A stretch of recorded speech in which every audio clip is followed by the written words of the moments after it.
So in the last class, we had seen that Muni was showing gestures through actions. He was trying to make the foreigner understand, make the American understand that once the priest catch hold of the thief, the priest sees the thief in the camphor flame, and when the thief is caught, what they do, they cut him into pieces. Perfect mincing of meat. He was showing that action, right?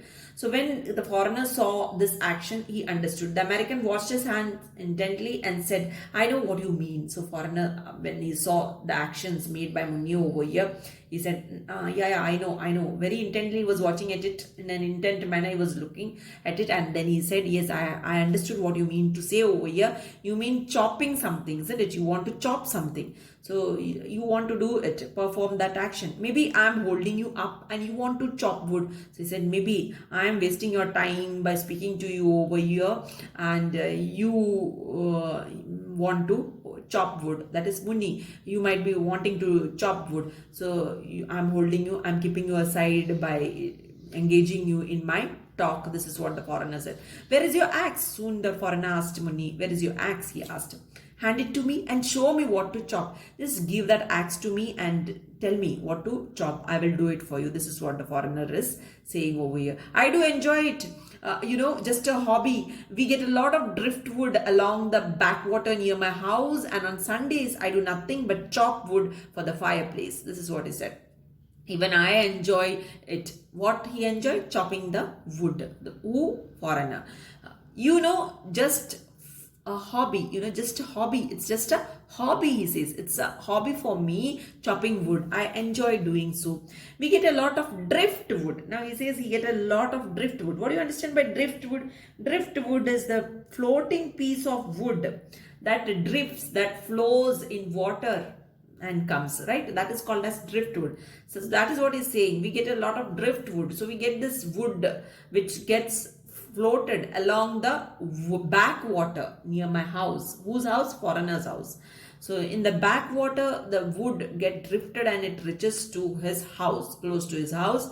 And on Sundays, I do nothing but chop wood for the fireplace. And on Sundays, he says that he collect this driftwood and he chops it. He chops it. Why he chops that wood? For the fireplace. In foreign houses in America and all, they have a fireplace in their house to keep the room warm, right? Instead of heater, in olden days, people used to have a fireplace wherein they used to put this type of logs. They used to cut and put into pieces. They used to put over there and burn the fire, keep the fire burning throughout in order to keep the place warm, in order to keep the room warm. I really feel different when I watch the fire in the fireplace, although it may take all the sections of the Sunday New York Times to get a fire started. And he smiled at this reference. So he says, I really feel different. Okay, it is totally, he enjoy doing this. That is what you can understand. I really feel different when I watch the fire in the fireplace. It is totally different.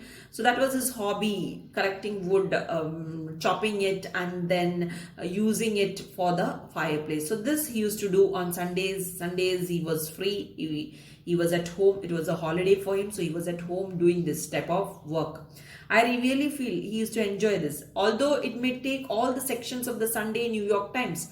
So even though it used to take all the sections, that is the newspaper. Why he used to use the newspaper? New York Times newspaper to get a fire started, in order to start the fire. That even we try, isn't it? When we want to start a fire, when we want to burn something, we take a newspaper pages we take, and we try to start the fire with the pages of newspaper. So here that is mentioned over here by the foreigner, what he normally does on Sundays. Okay, and he smiled at this reference, and speaking all these things, recollecting the memories there in his place in New York, he just smiled at Muni, the foreigner.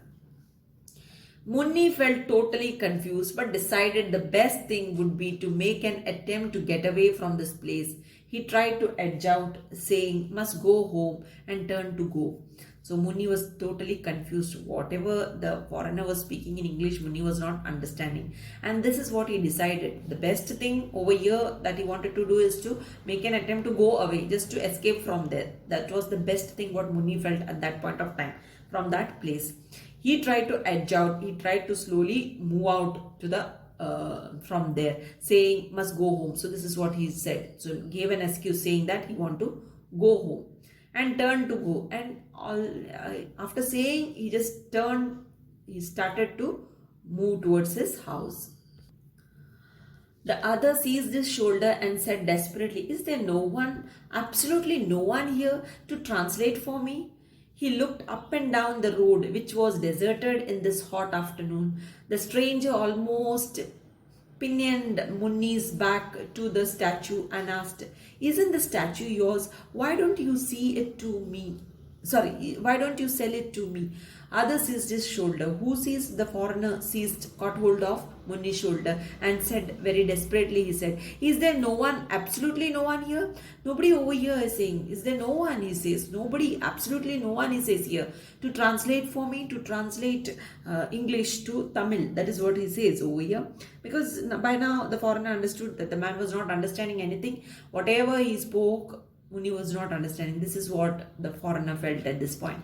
He looked up and down. Foreigner was looking up and down. He was searching for someone to translate for him, which was deserted. But the road was deserted because it was afternoon time. In the afternoon time, there wasn't anyone on the road. That is why it looked deserted. The stranger almost pinioned Muni's back to the statue and asked,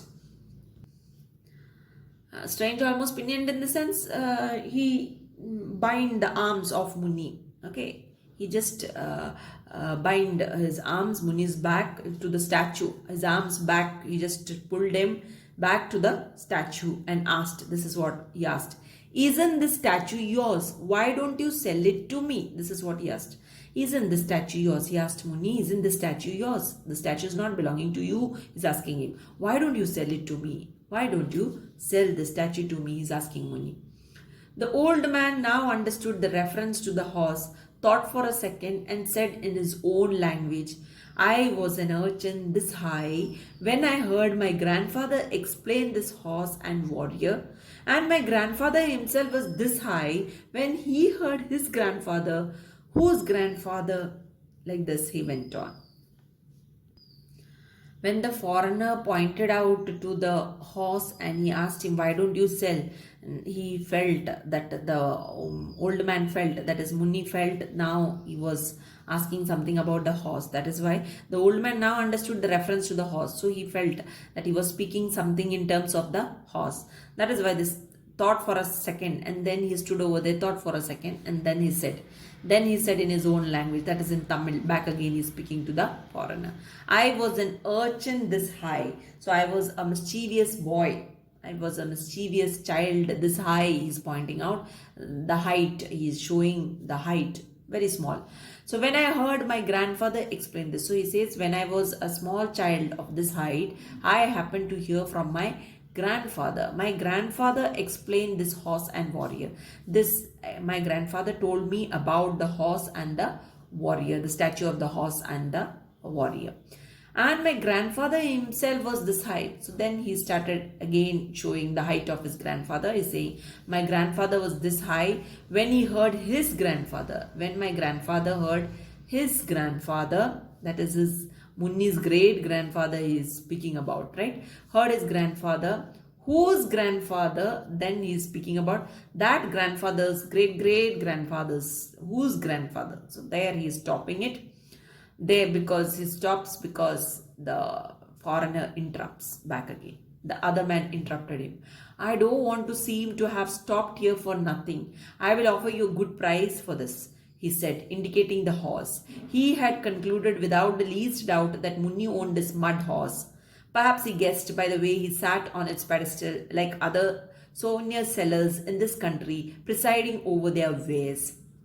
So this is what you can see. Oh, the foreigner interrupted and said, the other man interrupted him. I don't want to seem to have stopped here for nothing. He came to see the country, he want to learn the civilization, the culture, the social life, everything of India. And for that he had come. And now he's wasting time stopping over here. That is why the white man, the foreigner is saying, I don't want to seem to have stopped here for nothing. For no reason standing over here. I don't want to do so.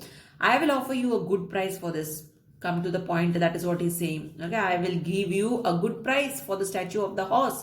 I will give you a good amount, he said, indicating the horse, showing to the horse, pointing out to the horse. He had concluded without the least doubt that Munni owned this, because he was sure by now, foreigner was sure that Munni was the owner of the mud horse. Okay, the owner of the mud horse. This is what the foreigner felt at this point. Perhaps he guessed by the way he sat on its pedestal, because in India that is the normal way of selling things. Normally people sit on the pedestal, sit on the ground, and they on the roadsides and all, people sit, they keep their wares in front of them.